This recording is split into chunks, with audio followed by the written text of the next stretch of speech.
نحمده ونصلي ونسلم على رسوله النبي الأمين المكين الحنين الكريم الرؤوف الرحيم أما بعد فأعوذ بالله من الشيطان الرجيم بسم الله الرحمن الرحيم اللهم صل على سيدنا ومولانا محمد وعلى آله وصحبه وبارك وسلم۔ آج میری گفتگو کا موضوع ہے اقبال خضر یسر ہیں۔ اقبال خضر یسر ہیں، دور حاضر کے لیے خضر، اس زمانے کے خضر، کیونکہ قرآن مجید کے مطالعہ کے بعد جو حضرت خضر علیہ السلام کی تعریف معلوم ہوتی ہے وہ یہ ہے کہ خضر علامت حیات ہیں۔ خضر علامت حیات ہیں۔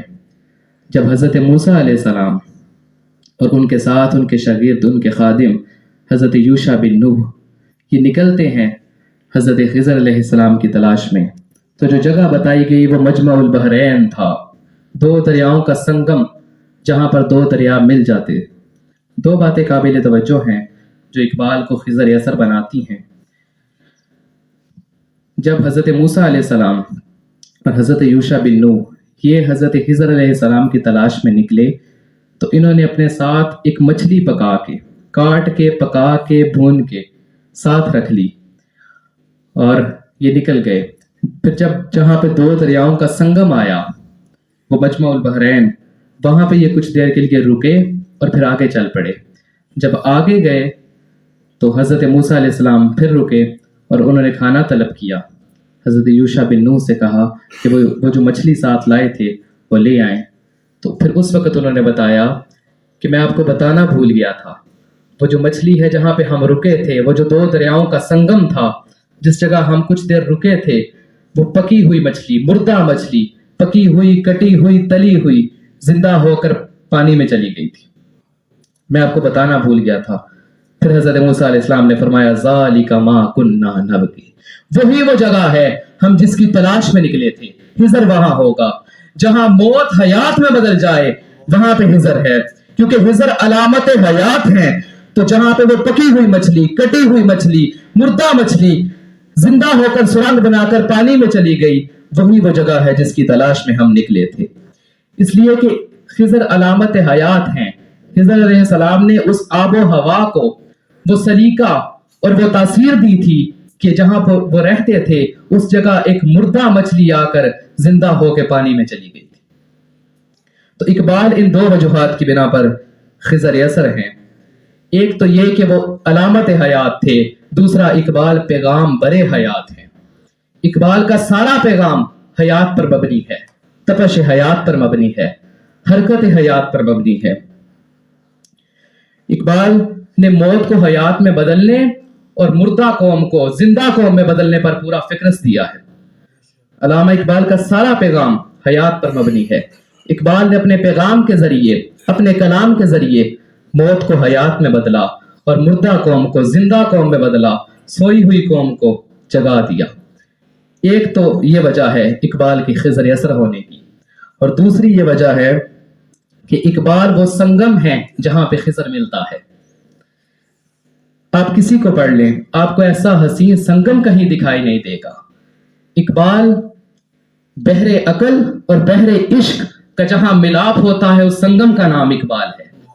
بحر علم اور بحر شوق کا جہاں پر ملاپ ہوتا ہے اس سنگم کا نام اقبال ہے۔ بحر عرفان اور بحر ارکان کا جہاں پر ملاپ ہوتا ہے اس سنگم کا نام اقبال ہے۔ بحر فلسفہ اور بحر معرفت کا جہاں پر ملاپ ہوتا ہے اس سنگم کا نام اقبال ہے۔ بحر جدت اور بحر قدامت، جدید اور قدیم کا جہاں پر ملاپ ہوتا ہے اس سنگم کا نام اقبال ہے، اور مشرق اور مغرب کا جہاں پر ملاپ ہوتا ہے اس حسین سنگم کا نام بھی اقبال ہے۔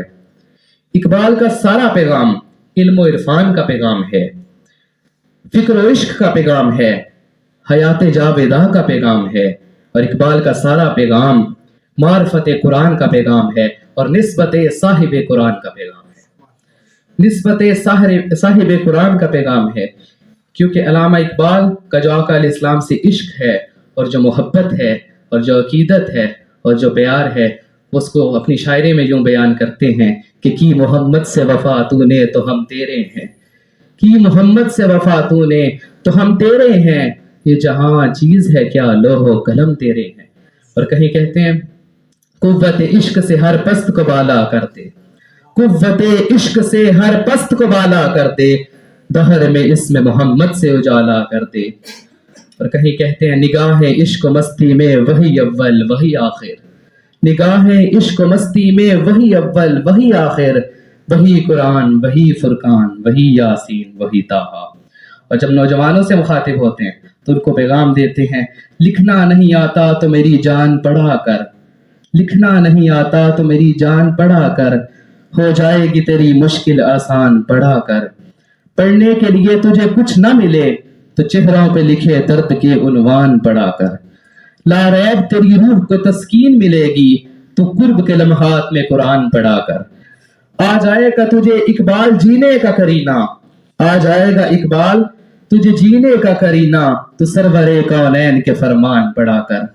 اور جب اپنی قوم کے حالات کو دیکھتے ہیں تو پھر کہتے ہیں کون رکھے گا یاد اس دور، کون رکھے گا یاد ہمیں اس دور خود غرضی میں، حالات ایسے ہیں کہ لوگوں کو خدا یاد نہیں، ہم کون ہیں کیا ہیں بخدا یاد نہیں، اپنے اسلاف کی کوئی ادا یاد نہیں، ہیں اگر یاد تو کافر کے ترانے ہی بس، ہیں اگر یاد تو کافر کے ترانے ہی بس، اور اگر یاد نہیں تو مسجد کی صدا یاد نہیں، بنت حوا کو نچاتے ہیں سرعام محفل میں، بنت حوا کو نچاتے ہیں سرعام محفل میں، کتنے سنگ دل ہیں رسم حیا یاد نہیں، آج اپنی ذلت کا سبب یہی ہے شاید، اقبال کہتے ہیں آج اپنی ذلت کا سبب یہی ہے شاید، سب کچھ یاد ہے خدا یاد نہیں، وما علینا